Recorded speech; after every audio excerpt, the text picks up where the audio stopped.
This kit needed to be kind of compact in a sense because we're literally camping. So we have all this camping gear, but then we also needed enough production gear to make a full series.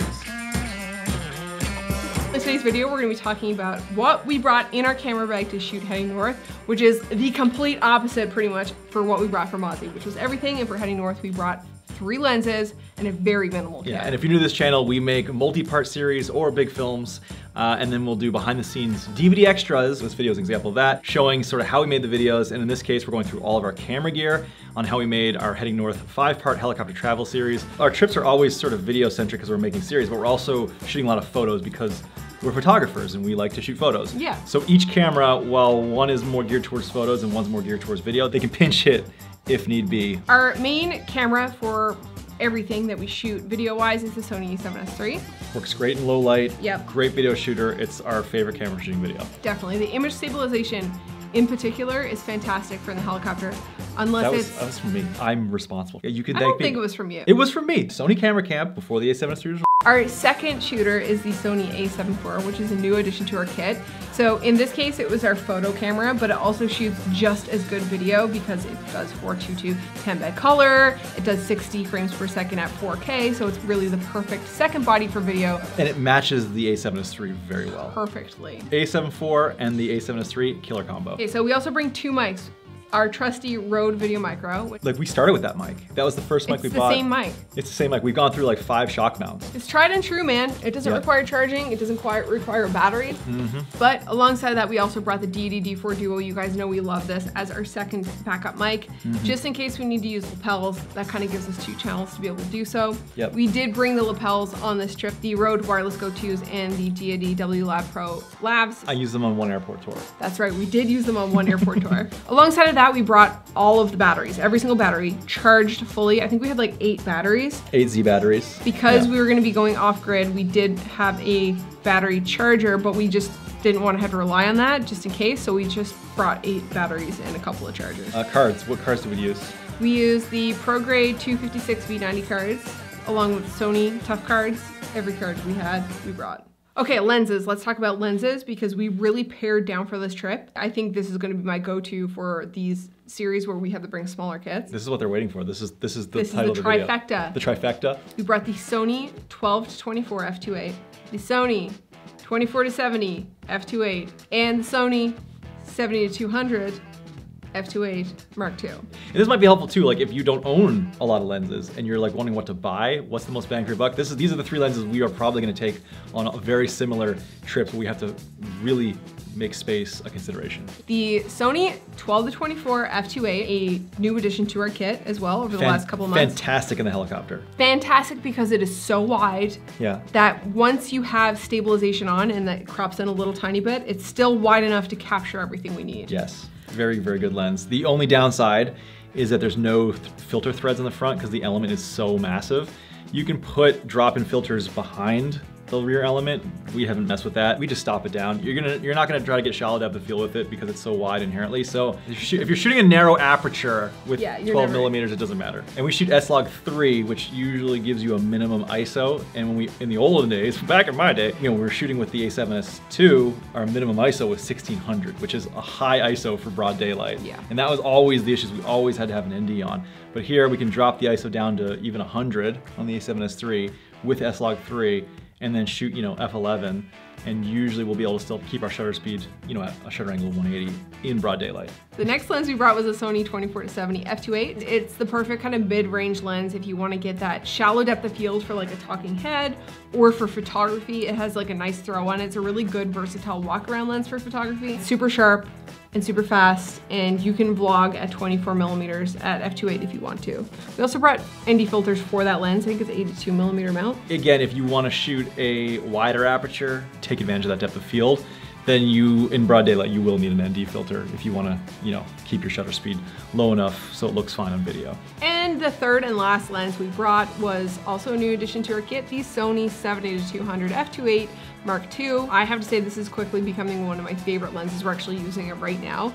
It's super sharp, it's super versatile, and for travel, it's got enough throw on it whilst being a fairly small and light lens for a telephoto lens So it's a great addition into the kit if you don't want to bring something as massive as the 200 to 600. And it's probably the biggest lens that I'd be willing to take on a trip like this. Now that lens has a 77mm mount, so we also brought an ND filter for that as well, just in case we wanted to do any video with it in broad daylight, which we didn't really do, or if we wanted to do any long exposure photography. Yeah, which we never really did either. So I mean, it's probably not a requirement. Now, if you could only bring 2 of those lenses, what would you bring? If you wanted to go to the Depends on the video. the bifecta.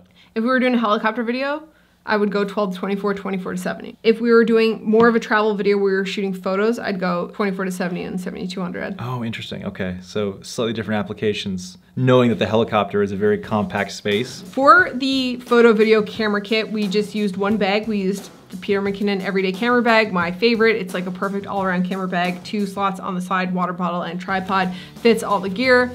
Because we're using 2 bodies, I had the photo body and lenses in the body of the bag, and then my camera that I was using in the helicopter is the A7S III with 12 to 24 on it and the mic. That was in the top compartment. We used the Peak Design tripod, a favorite. It's super light, it's super small. We actually just ended up throwing that in the back randomly. Carbon fiber, we've been taking it since, I mean, we use it for years now. We brought our laptop, card reader, and external hard drive. You guys know if you watch these videos, and if you don't, we'll tell you. Every single night when we're traveling, we dump our cards, and if we're camping, that's no exception. In the tent at night, when it gets dark, the mosquitoes are out, we're in the tent and we're dumping those cards, backing everything up. Leaving a copy of the footage on the card itself, so we have enough cards to shoot all of our video without formatting any of them. And then we will have a redundant copy of that footage on a hard drive. I've seen a couple of questions about how we film in the helicopter. We'll probably make a dedicated video about this, but we use a number of GoPros for that. We've got a Hero 11, we've got a Hero 10, a Hero 8. And we've got a GoPro 360. A Fusion, because the new one now is now the Max, isn't it? Yeah, we use the old school one. It's cumbersome and like the quality isn't the best. It just doesn't have the best like dynamic range. In comparison to like the Hero 10 and Hero 11, the image quality just does not stack up. Back in the day when we were using Hero 5, Hero 6, it was fine. But now the GoPros have gotten so good at like tone mapping that it's just, they just blow it out of the waters. Really pleased with the 10 and the 11. We usually use the 11 on the belly of the helicopter for those aerial shots. We use the 10 inside. I think in a perfect world, we'd like to get to 11 so we have the ability to do the vertical crop for social media and stuff. Yeah, because it has a taller sensor. And of course we have a plethora of mounts. We'll go through all that in a dedicated video later. So not really in the camera bag, so to say, but outside the camera bag and charging the things in the camera bag is the Anker Powerhouse, was it 545? So that's basically that external battery pack that we brought with us. And we basically charged it once and it lasted pretty much all the way through the whole trip down to a few percent, I think. 3 nights and 4 days, and by the time we got home it was at 1%. I think we could have saved on battery had Chris charged all of his drone batteries before we left on the trip, but he didn't, so we used a significant portion of those percents on the first night charging those LiPos. Yeah, we had the power, so. We found that battery pack to be a perfect fit for us because not only was it powerful enough, it had the right amount of plugs, but it was also small enough to fit in the helicopter. So it was a great bang for buck, I think, and we'll definitely be bringing that along. So it fits under the seat, which is good, because the bigger version's heavier and it doesn't fit under the seat, so it's less compact for us. So we opted for the compact in lieu of the capacity and the fast charge abilities. Things to consider if you're in the market for one of those batteries. If you're doing car camping, probably the bigger one. Yeah, so, but if you're an R44, you need to fit under the seat. Exactly. Or canoe camping, kayak camping. Oh yeah. We took drones. Yes, we took drones. 2 drones. So I took my tried and true, trusty Cinewhoop home-built FPV drone. We made a couple videos on that, so we'll link to those in the description box. Any of the sweeping shots that you saw doing this and that, those are shot on an FPV drone. On the drone was one of the GoPros, so we're just using the GoPro for the actual footage. And then we also brought a more traditional non-FPV drone made by DJI, the Air 2S. That's proven to be a really nice drone for these types of travel videos. My only gripe is that you can't change the tint on the white balance when you manually white balance. We opted for the slightly more expensive version that had a dedicated controller, so you don't have to take your phone out. Nothing's worse than having to take your phone out and try to rely on that. That was our drone kit. We actually, for the first time, used the Peter McKinnon Nomadic little satellite bag that goes in the larger bag. So it's the one that kind of opens up into a backpack. We did not have room for a 2 full-size camera bags. So we had the Air 2S and the accessories in the bottom portion of that bag, and then we had all the FPV stuff in the top portion.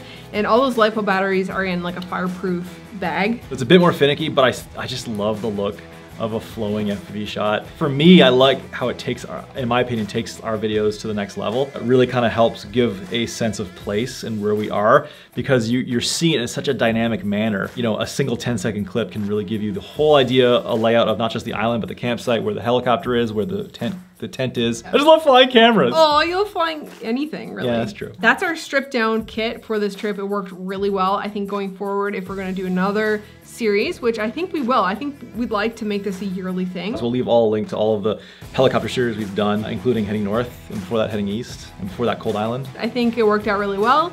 Happy with those 3 lenses, really happy with Sony cameras all together for photo and video. I think we're gonna take a little bit of time off between just rolling out with this 5-part series, plus MAUZY and the book and like all of that stuff. I think we're just kind of ready for a little bit of a rest. Yeah, we'll see you on the next one. Thank you so much for watching. Thanks for your support, and catch you on the next one.